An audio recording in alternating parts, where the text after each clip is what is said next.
بسم اللہ الرحمن الرحیم۔ محترم ناظرین، السلام علیکم ورحمۃ اللہ وبرکاتہ۔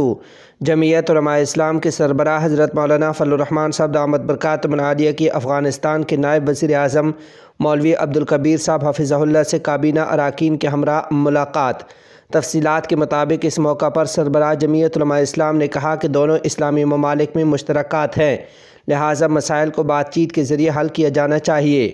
انہوں نے کہا کہ دونوں ملکوں کو مختلف شعبوں میں باہمی تعاون پر بات کرنی چاہیے۔ قائد جمعیت مولانا فضل الرحمان صاحب نے کہا کہ افغان مہاجرین کو ملک بدر کرنے کے فیصلے کی ہم نے حمایت نہیں کی۔ پاکستان اور افغانستان کے مفادات مشترک ہیں۔ ہمارا مقصد موجودہ تعلقات کو دونوں ممالک کی مشترکات میں استعمال کرنا ہے۔ افغانستان کے نائب وزیر اعظم مولوی عبدالکبیر حفظہ اللہ نے جمعیت علماء اسلام کے سربراہ مولانا فضل الرحمان اور ان کے وفد کا کابل آمد پر خیر مقدم کیا، اور انہوں نے امید ظاہر کی کہ ان کا دورہ کابل افغانستان اور پاکستان کے درمیان تعلقات کو مضبوط بنانے اور غلط فہمیوں کو دور کرنے میں کارگر ثابت ہوگا۔ مولوی عبدالکبیر نے افغان مہاجرین کے ساتھ حسن سلوک اور شیعہ مخالف جہاد کے دوران افغانوں کی مدد پر پاکستان کا شکریہ ادا کیا۔ مولوی عبدالکبیر حفظہ اللہ نے مزید کہا کہ مولانا فضل الرحمان اور ان کے وفد کو یقین دلاتے ہیں کہ وہ خطے میں امن و استحکام چاہتے ہیں۔ کسی کو افغانستان کی سرزمین کسی کے خلاف استعمال کرنے کی اجازت نہیں دیں گے۔ امارت اسلامیہ افغانستان تمام ہمسایہ ممالک بالخصوص اسلامی جمہوریہ پاکستان سے باہمی احترام کی بنیاد پر اچھے تعلقات چاہتی ہے، اور امارت اسلامیہ یقین دلاتی ہے کہ افغانستان کی سرزمین سے کسی کو کوئی نقصان نہیں ہوگا۔ انہوں نے کہا کہ میڈیا کے دعووں اور پروپیگنڈے کی بجائے حقائق پر بات کرنا بہتر ہے۔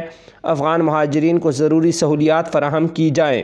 ادھر دوسری جانب امارت اسلامیہ افغانستان کے وزیر خارجہ مولوی امیر خان متقی حفظہ اللہ نے بھی وفد کا خیر مقدم کیا۔ وزیر خارجہ مولوی امیر خان متقی حفظہ اللہ نے افغانستان کی اقتصادی، سیاسی اور سیکورٹی صورتحال کے بارے میں وفد کو بریفنگ دی۔ دو طرفہ اراکین وفد نے دونوں ممالک کے درمیان تعلقات کی بحالی اور مسائل کے حل پر زور دیا۔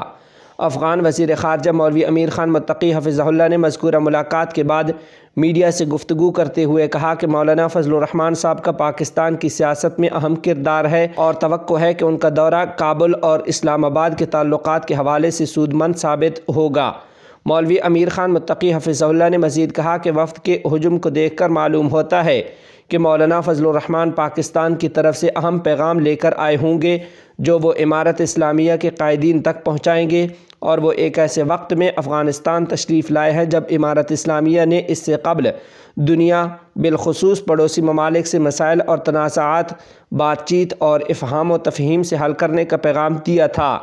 واضح رہے کہ اس ملاقات میں مولانا عبدالواسع، مولانا صلاح الدین ایوبی، شیخ الحدیث حضرت مولانا محمد ادریس، مولانا امداد اللہ یوسفزئی، مولانا عطاء الحق درویش، مولانا جمال الدین محسود، مولانا عبدالرشید اور ڈاکٹر عتیق الرحمان شریک رہے ہیں۔